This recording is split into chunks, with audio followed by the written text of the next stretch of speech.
May the Fourth be with you. À l'occasion du Star Wars Day et de la sortie du nouveau jeu Star Wars Jedi Survivor, nous vous avons préparé 5 faits peu connus sur cette franchise emblématique ayant bouleversé la pop culture pendant presque 50 ans. Alors installez-vous confortablement dans votre vaisseau, nous partons ensemble vers une galaxie lointaine, très lointaine. Numéro 1. Saviez-vous que Star Wars The Empire Strikes Back est le premier jeu Star Wars développé par Parker Brothers et sorti en 1982 pour les consoles Atari 2600 et Intellivision. The Empire Strikes Back est une adaptation du film du même nom. Bien que le jeu soit effectivement impossible à gagner, les joueurs sont envoyés au combat sur la planète glacée de Hoth. Le seul et unique objectif était de défendre une base secrète des rebelles contre d'énormes mastodontes à 4 pattes, connus sous le nom d'AT-AT. Il s'agissait d'un simple remake de la scène emblématique du film L'Empire contre-attaque, mais plus important encore, il s'agissait surtout de la première expérience interactive de Star Wars que vous pouviez vivre chez vous. Numéro 2.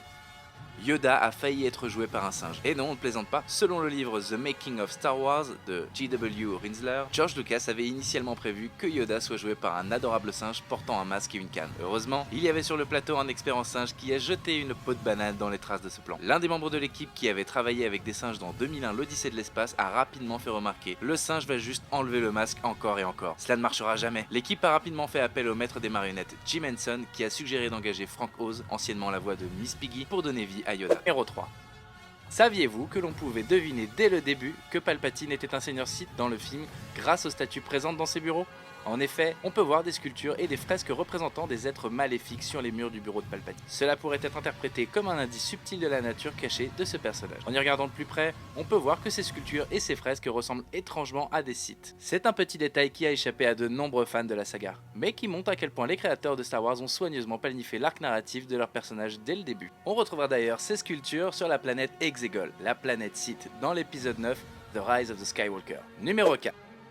Jedi Survivor propose de continuer l'histoire de Cal Kestis, interprété par l'acteur Cameron Monaghan. Son visage ne vous est probablement pas inconnu, et c'est normal, il est connu pour son rôle de Jerome Valeska, le Joker de la série télévisée Gotham. Numéro 5.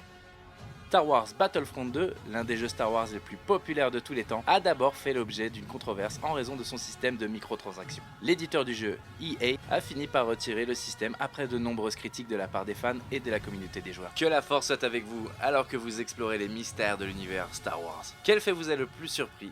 Faites-le nous savoir en commentaire ci-dessous, et si vous n'êtes pas encore abonné, on compte sur vous.